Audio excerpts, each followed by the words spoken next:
liberalismo econômico, nas perspectivas do iluminismo, se resume em sendo a defesa da propriedade privada, do individualismo econômico, além da liberdade de comércio, de produção e controle de trabalho, tudo isso sem o controle do Estado.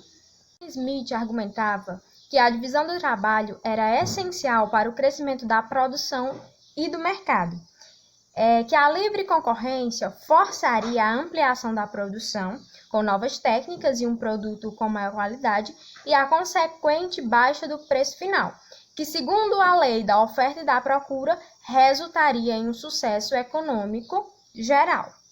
Ele dizia ainda que ao Estado competia zelar pela propriedade privada e pela ordem, não intervindo na economia.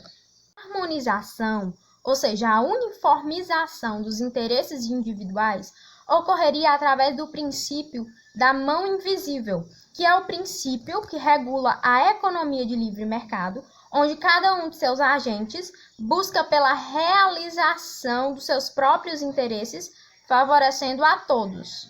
Malthus dizia que a natureza impõe limites à progressão material, segundo o qual a população crescia em progressão geométrica, enquanto a produção de alimentos crescia em progressão aritmética, e que as guerras e epidemias equilibravam temporariamente a relação entre esses dois. Como reflexo das ideias de Thomas Malthus, foi votada pelo parlamento inglês no ano de 1834 a Lei dos Pobres.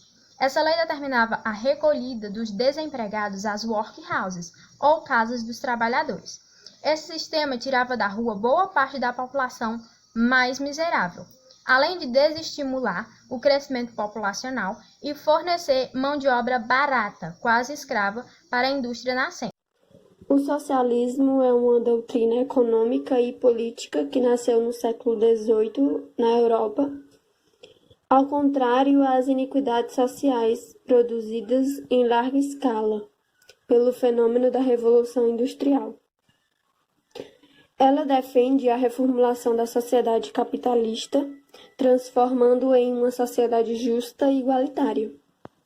Já para os socialistas utópicos, isso seria possível sem a destruição do capitalismo. E para os socialistas científicos, só seria possível com a destruição do capitalismo. A primeira corrente era reformista, a segunda era revolucionária, porém as experiências reais das sociedades socialistas são diferentes das idealizações de ambas. Bom, vou falar sobre o anarquismo, que é uma teoria política e social que não acredita em nenhuma forma de dominação, principalmente a do Estado sobre a população. Ou seja, eles são contra as leis criadas pelas autoridades. No ponto de vista dele, as leis deveriam ser elaboradas por toda a sociedade, sendo assim de todos para todos. Eles defendem valores como a liberdade individual e coletiva, a igualdade, a solidariedade, além de valorizar o auxílio mútuo. Eles criticam principalmente a propriedade privada e o Estado burguês, que é em detrimento da classe proletária, onde depredam bancos e instituições financeiras, já que eles criticam a propriedade privada e, de certa forma, o capitalismo. No Brasil, esse movimento já vem de muito tempo, mas teve uma eclosão em São Paulo de 1917 a 1919, através das greves operárias. Esse movimento, essa teoria, só passou a ser vista como um movimento político organizado a partir do século XIX. Boa tarde, meu nome é Matheus e eu vim falar sobre o nacionalismo. O nacionalismo foi muito importante para a população em geral, que era chamado de Era das Revoluções, onde o povo conseguia ter domínio sobre sua própria terra, e isso foi passado de território para território, africano, asiático, e foi muito importante para o povo. Até o século XIX, a Itália estava dividida em reinos e ducados. Ducados, pessoal, para quem não sabe, eram regiões governadas por duques. E algumas dessas regiões, tanto de reinos quanto de ducados, estavam sob o domínio do Império Austríaco. E o movimento de unificação foi realizado por pessoas dessas regiões e que estavam inspiradas pelo forte sentimento nacionalista despertado pelas divisões territoriais feitas pelo Congresso de Viena. Entre os grupos que participaram do movimento de unificação, os carbonários foram os que mais se destacaram. Eles eram constituídos por monarquistas e republicanos.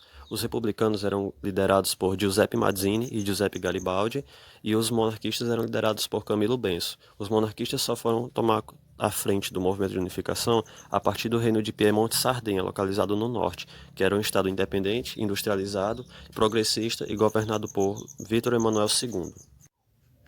A partir dos anos de 1940, o movimento de unificação foi enfraquecido, mas entre os anos 1959 e 1860, os Camisas Vermelhas, que eram um grupo dos republicanos, conseguiu a libertação de Parma, Módena, Toscana e de algumas regiões que eram pertencentes à igreja. E, enquanto isso, os monarquistas cuidavam da libertação do restante, especialmente de Veneza e da parte que a igreja não tinha influência. E logo depois, com a ajuda da França, o reino de Piemonte conseguiu anexar alguns territórios ao norte e depois conseguiu anexar também Veneza. Quando os ataques italianos foram contra as regiões pertencentes à igreja, a França retirou seu apoio e passou a defender a igreja. Mas, porém, todavia, entretanto, os italianos aproveitaram a guerra entre Prússia e França e tomaram Roma, e lá foi declarada a capital italiana, porque nesse momento a França estava em guerra contra a Prússia. E em 1871, Vítor Emanuel II foi para Roma, e lá o processo de unificação foi completo.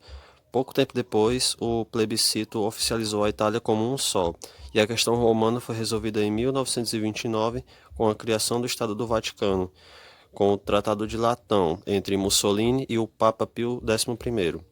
Depois do processo de unificação, algumas pendências ainda ficaram. Algumas regiões ainda ficaram sob o domínio do Império Austríaco, como Tirol, Trentino e Istria, e isso foi o que levou a Itália a entrar na Primeira Guerra Mundial para poder lutar contra a Áustria. A unificação da Alemanha foi um processo de unificação territorial que levou ao surgimento da Alemanha como Estado-nação durante toda a metade do século XIX. Esse processo foi conduzido pelo Reino de Prússia, que naquela época era liderado pelo rei Guilherme I e pelo primeiro-ministro Otto von Bismarck. Essa unificação decorreu da modernização da economia e da industrialização da Prússia, que naquela época era mais rica da Confederação Germânica. Porém, só foi possível com o enfrentamento das nações vizinhas, que permitirão aos prussianos conquistarem e anexarem os territórios que formariam a Alemanha. Naquela época, a Alemanha era composta por uma série de pequenos reinos e ducados que estavam sob o domínio do Império Austríaco. E todos esses reinos que estavam agrupados ficaram conhecidos como Confederação Germânica, que foi estabelecida em 1815 durante o Congresso de Viena. A política de Otto von Bismarck foi essencial para garantir a unificação da Alemanha, pois fortaleceu o reino da Prússia e enfraqueceu seus vizinhos austríacos e franceses. Porém, o poder da unificação da Alemanha só foi possível após a realização de 3 guerras, que foram conduzidas pelos prussianos, que foi a Guerra dos Ducados, que eram 2 ducados que eram controlados pela Dinamarca, e esses ducados, então administrados pelos dinamarqueses, perderam a autonomia com o rompimento da Dinamarca de um acordo assinado em 1852. E a Guerra Auto-Prussiana, que foi a ocupação dos 2 ex-ducados dinamarqueses, que acabaram resultando em um desentendimento entre os austríacos e os prussianos. E a Guerra Franco-Prussiana, que foi a guerra que foi motivada por atritos entre esses 2 países por causa de estados germânicos. O movimento operário europeu durante o século XIX teve períodos de ascensão e de fluxo. Na Inglaterra, as lutas trabalhistas desembocaram no cartismo, movimento popular que reivindicava reformas nas condições de trabalho. Na década de 1850, o movimento operário europeu foi consideravelmente abalado após as revoluções sociais frustradas de 1848 e a repressão do Estado. Já em 1864, o movimento operário ganhou força quando a Associação Internacional dos Trabalhadores foi fundada. O conflito teórico entre Marx e Bakunin ganhou maior repercussão com os acontecimentos da Comuna de Paris de 1871. No ano de 1872, Bakunin e seus seguidores anarquistas foram expulsos da Internacional. Numa nova investida trabalhista, foi criada a Segunda Internacional Operária, adotando os ideais da Associação Democrática Alemã. As massas trabalhadoras dividiram-se para sepultar a Segunda Internacional. Em 1919, em meio aos desdobramentos da Revolução Russa, formou-se a Terceira Internacional. A partir de então, comunistas e socialistas separaram-se com visões de mundo e propostas diferentes.